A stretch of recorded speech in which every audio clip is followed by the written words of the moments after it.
Assalamualaikum warahmatullahi wabarakatuh.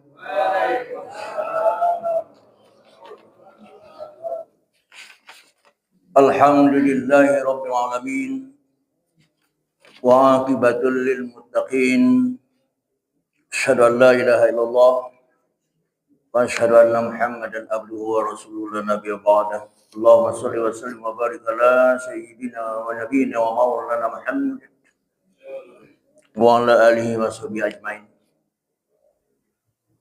Rabbi shrah li sadri wa yassir li amri wa hlul 'uqdatam min lisani yafqahu qawli.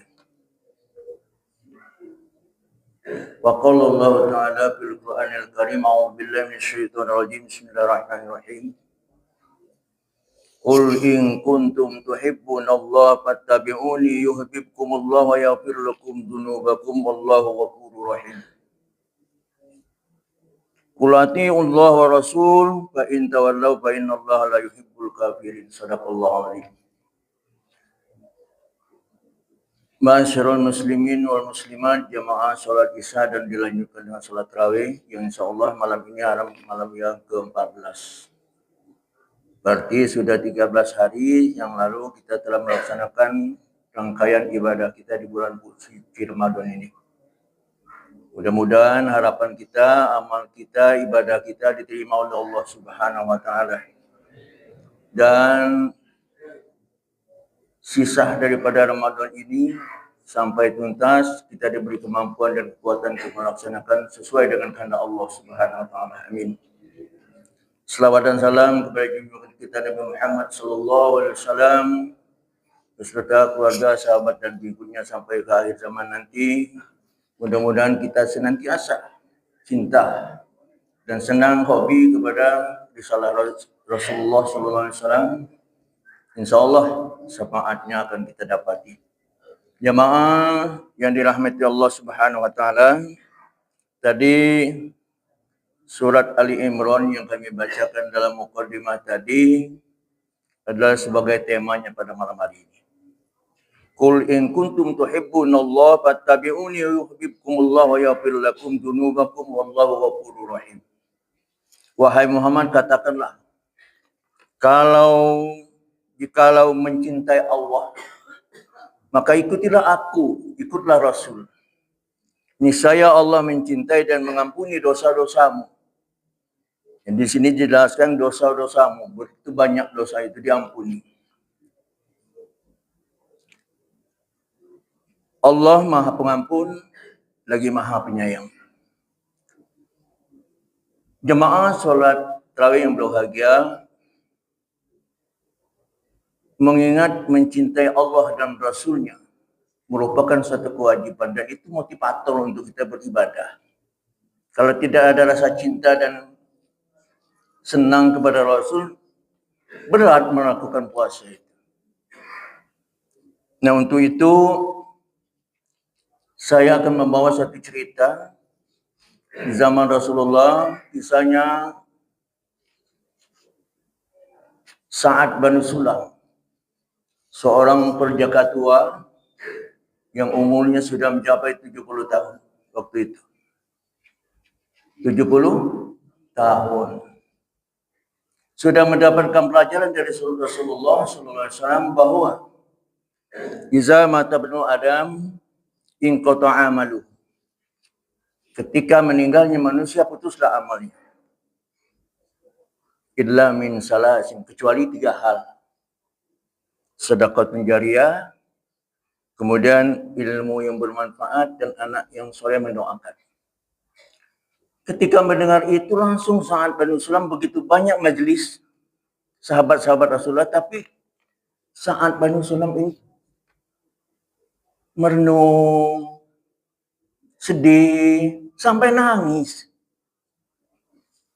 Dia memikirkan nasibnya 70 tahun masih perjaka. Orangnya orang hitam, orang Afrika itu. Kalau besar, cuman yang putih cuma mata dan gigi aja.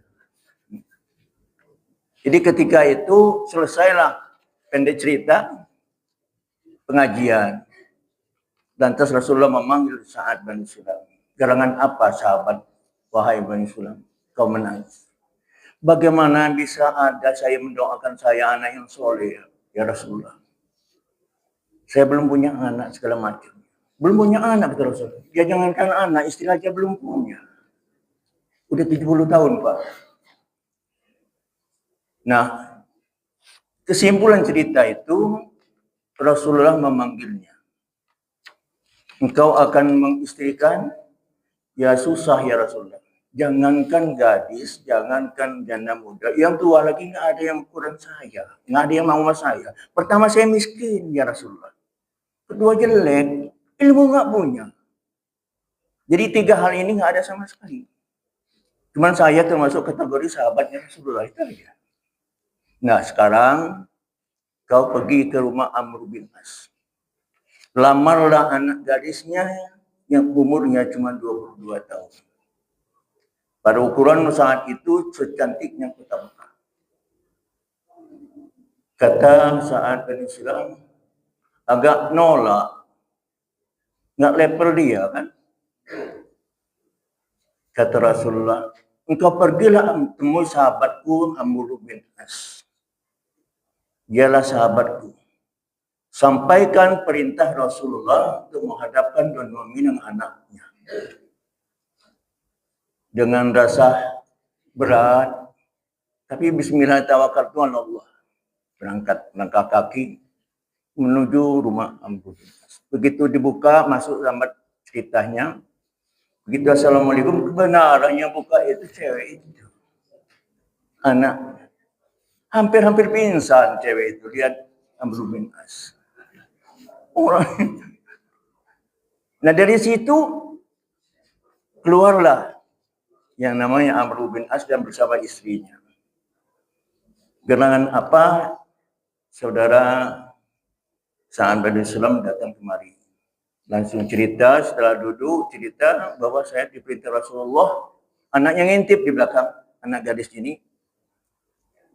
Saya diperintah Rasulullah untuk melamar anakmu. Ya, ujung cerita nggak ditolak, nggak diterima. Kami mau musyawarah dulu. Yang bakal melakukan itu anaknya, bukan kami, kata Amr bin As. Akhirnya segitiga musyawarah sekilat. Ibu dan bapaknya ini agak setengah menolak. Tapi anak ini, anak gadis ini mendengar berita bahwa atas perintah Rasulullah, walaupun ayah ibu tidak menyetujuinya. Kalau memang itu perintahnya Rasulullah, saya siap melaksanakan perintah Rasulullah itu. Siapapun orangnya. Walhasil kesimpulannya diterima, tapi dengan syarat berat. 600 dinar besok sebelum asar kau datang, pada asar kita nikahkan. Belum tidak sampai 24 jam harus mengumpulkan uang 600 dinar. Mau bilang dengan Rasulullah gimana, nggak pulang gimana. Ya sampai setua itu karena nggak punya duit. Ya orang-orang miskin di Mekah itu kan waktu itu masih zaman di Mekah. Itu lebih parah dari kita kalau sengsara, kalau miskinnya. Dengan lemas, tapi jalannya bersemangat. Karena membawa nama Rasulullah itu. Jadi berjuang dengan semangatnya Rasulullah. Laporan dengan Rasulullah. Apa kabar Sa'ad bin Salam, kata Rasulullah? Ya Rasulullah, tipis harapan. Kenapa? Jangan berputus asa dari rahmat Allah ya Sa'ad bin Salam. Diterima, tapi berat betul. 600 dinar itu harus ada besok sebelum asar. Habis asar akan nikahnya. Sekarang kau pergi cari duit itu. Yang pertama hadapi Abu Bakar. 100 dinar dari Abu Bakar. Bilang apa Bapak Rasulullah. Kemudian Umar berkata 100 dinar. Dan Utsman 100 dinar. Dan kemudian Ali bin Abi Thalib 100 dinar. Kurang dari itu nanti ada usaha jalan lain. Bisa perlu 400 dinar. Walhasil semangatnya mengunjungi para sahabat itu, akhirnya Dari Abu Bakar diminta 100, nyumbangnya 200, Pak. 200 dinar. Begitulah orang dermawan. Umar bin Khattab 200 dinar juga. Kemudian Utsman bin Affan malah lebih, 290 dinar. Ali bin Abi Thalib juga 200 dinar. Total ada 850 dinar. Jadi uang itu sudah diserahkan pada Rasulullah. Nah, sekarang uang ini antarlah 600 ke Amr bin As, 250 ini untuk beli pakaian baju pengantin. Dah keesokan harinya langsung pergi. Uang itu sudah diantar, habis asar nikah. Keluar masuk pasar bekas pada waktu itu. Sekarang pasar sengnya nggak ada lagi. Keluar masuk cari yang lebih bagus. Ya nutup orang jelek dengan pakaian yang bagus itu susah. Kalau orang bagus, pakaiannya bagus, gampang ngaturnya kan. Kalau jelek itu nggak bagus. Jadi keluar masuk, tahu ada seruan. Semua kaum muslimin kota Mekah siap. Musuh untuk jihad telah diambang pintu Mekah. Oh, lupa mau beli baju ini. Beli baju besi untuk perang.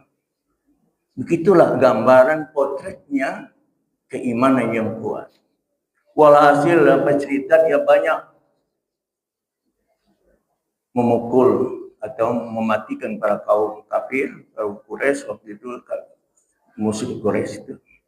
Pada akhirnya setelah pihak Islam menang, dia terlena panah menuju kepada mata sebelah kanannya. Tidak ada ampun, langsung meninggal. Di hadapan Rasulullah. Terus dibongkar Rasulullah, siapa ini? Nangis Rasulullah. Para sahabat, siapa itu? Sahabat Rasulullah. Hari ini habis asar dia akan menikah. Jemaah sholat tarawih yang berbahagia. Kalau kita melihat cerita ini, sampai Rasulullah tidak jadi nikah di dunia, tapi di surga nanti dia akan nikah. Itu janji. Dan insya Allah apa yang dikatakan Rasulullah itu benar adanya. Sekarang kita ambil apa dari cerita ini? Pertama, puasa dan segala macam korban kita, infak sedekah kita tidak ada beratnya, belum ada ukuran. Kalau berdasarkan iman yang kokoh, keimanan kepada Allah itu dibarengi ibadahnya dan bersemangat. Saya lihat di mana-mana kalau udah masuk 10 hari jalan udah berkurang jemaahnya. Jadi dia turun, itu tidak semangat lagi. Kemudian kita perlu memperhatikan amal jariah.